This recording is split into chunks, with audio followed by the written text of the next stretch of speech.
afternoon, good evening, ladies and gentlemen. Welcome back to Linjivo, your English learning channel.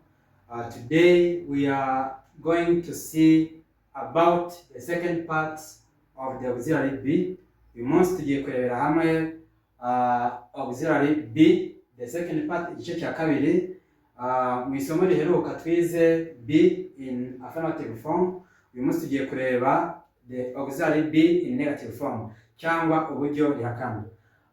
Aujourd'hui, nous allons voir l'auxiliaire être, comment il s'utilise à la forme négative. Comme la fois dernière, on avait vu comment l'auxiliaire être s'utilise à la forme affirmative. Aujourd'hui, nous allons voir comment l'auxiliaire être s'utilise à la forme négative. Tugiye kwiga uburyo B ikoreshwa mu buryo bwo guhakana.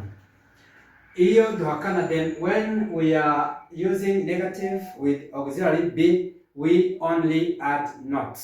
Iyo dukoresheje auxiliary B, iyo duhakana dushiramo akantu kitwa not. Donc quand on est en train d'utiliser ou de conjuguer l'auxiliaire être à la forme négative, on utilise ne pas en français. Comme vous savez, les gens qui utilisent le français, ils connaissent bien que donc on ne met que la négation n'est pas. Then in English, as I have been telling you, then when we are just using this B negative, we add not. Let's say that. Then second part.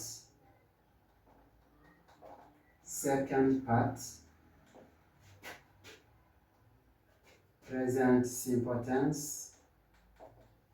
Present simple tense. B means kuba in Kinyarwanda, and then in French it is être, comme on avait vu. Then we have this B, this is kuba, as I explained it before. Kuba, en français on dit être. La forme négative, this is negative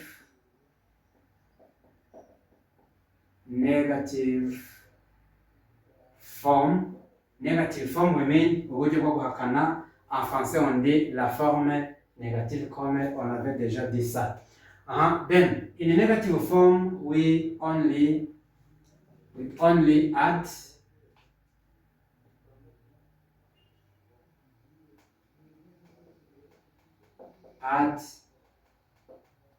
not. Then when we are using this B in negative form, we only add not. Donc quand on est en train de mettre la phrase à la forme négative, on ne fait que mettre le mot n'est pas pour la négation. Iyo turi guhakana dukoresha akantu kitwa not mu cyongereza. Then we have some examples. Nous allons voir quelques exemples ici. I am not. Examples. I am not a student. I am not a student. I am not a student. In Kinyarwanda we say, mu Kinyarwanda turavuga ngo ntabwo ndi umunyeshuri. Ntabwo ndi umunyeshuri. Ntabwo ndi umunyeshuri pour les français. Donc en français on dit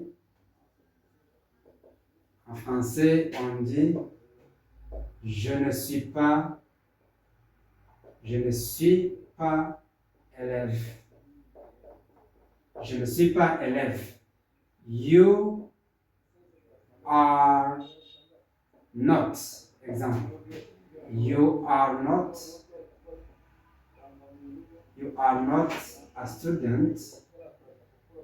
You are not a student.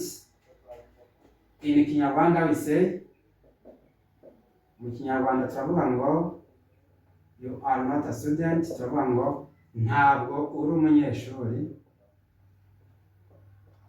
Ntabwo uri umunyeshuri. And then in French we say, en français on dit En français, on dit tu n'es pas élève. Tu n'es pas élève. Then he is not. He's not a student. He's not a student. He's not a student. He's not a student. Say he's not a student. Then in Kinyarwanda, mu Kinyarwanda turavuga ngo ntabwo ari umunyeshuri.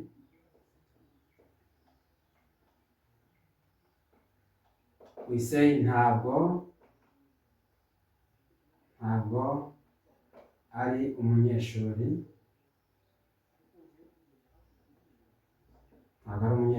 And then remember, for the previous video, I told you that when you use this he, we are just talking about the male person. Donc quand on utilise this he, on utilise la troisième personne du singulier masculin. Ça c'est masculin pour le français. Ça c'est masculin. Then in English it is he. He's not a student. He's not a student.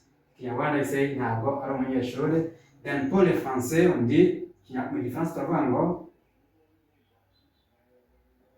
en français on dit il n'est pas élève. Il n'est pas élève. Il n'est pas élève. And then apart from this he, we are going to continue with the next pronoun. The next pronoun is about she. Is about she. We say she's not. She is not. Example, we say she's not a student. She's not a student. She's not a student. Then you just remember when we talk about this she, we also talk about the female person to tuvuga umuntu w'igitsina gore, as I explained that in the previous video. And then she's not a student. Mu Kinyarwanda turavuga ngo mu Kinyarwanda we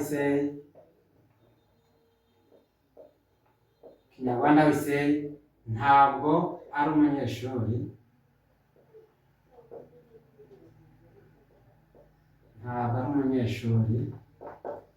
Then pour le français on dit, donc quand on utilise this she, en français this she means elle. Elle c'est la troisième personne du singulier masculin, c'est elle. Donc on parle de du genre féminin, c'est il, c'est elle en français.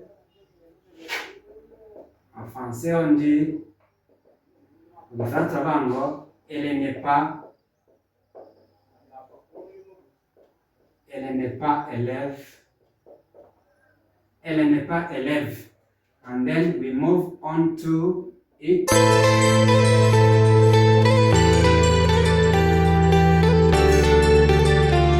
It is not. It is not. Example. It is not a tree. It is not a tree. It is not a tree. Then we have it. Then this is the object when we talk about this. It, you just remember that. It, when we say it is not a tree. It is not a tree. Then mu Kinyarwanda turavuga ngo, in Kinyarwanda we say ntabwo ari igiti. Ntabwo ari igiti. And then pour le français, en français on dit c'est pas. En français on dit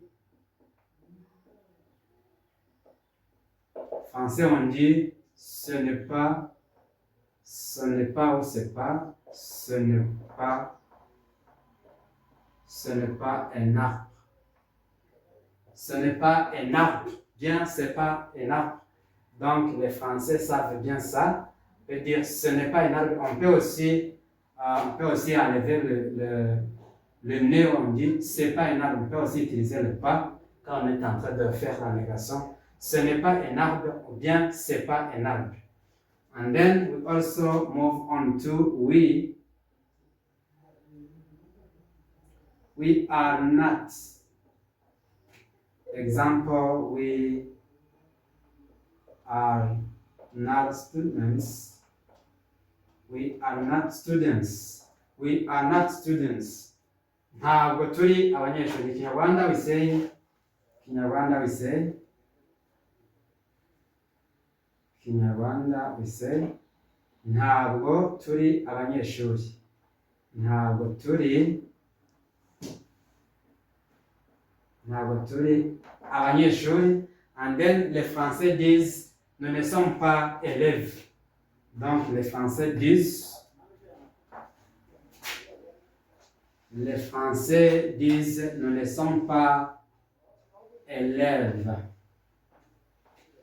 Donc les Français disent nous ne sommes pas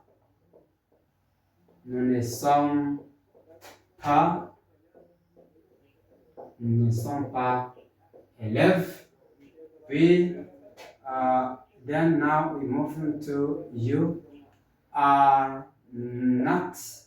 As I told you, then this you is used in singular and in plural. But when you use this you that is pluralized, you just remember that on the noun you add s. Donc quand on utilise le you, en français c'est vous, donc nous allons ajouter le s pour montrer que c'est pluriel. Mu Kinyarwanda dukoresha iyo ni uri umunyeshuri cyangwa muri abanyeshuri. You are not students. You are not students. In Kinyarwanda we say, mu Kinyarwanda turavuga ngo ntabwo muri abanyeshuri. En français on dit, mu Gifaransa turavuga ngo ils ou elles ne sont pas élèves. Then at last we have they. As I told you, this they en français c'est ils ou elles au pluriel. Say they are not students. They are not students. And they are not students. This is they. In Kinyarwanda mu Kinyarwanda ngo ntabwo muri abanyeshuri. This is you. And they said they are not students. Ntabwo ari abanyeshuri. Kinyarwanda we say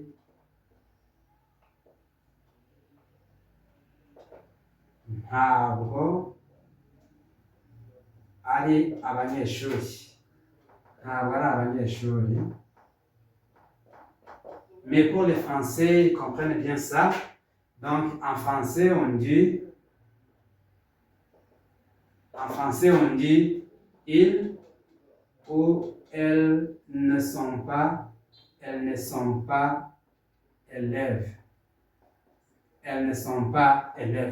And then this is how we use the auxiliary be in negative form, the present simple tense. Ubu ni buryo dukoresha be muri negative cyangwa mu buryo bwo guhakana. Donc voilà comment on utilise l'auxiliaire être à la forme négative. I suppose this video helped you, and then you subscribe and write in the comments so that I can correct you and practice with me every day. Thank you.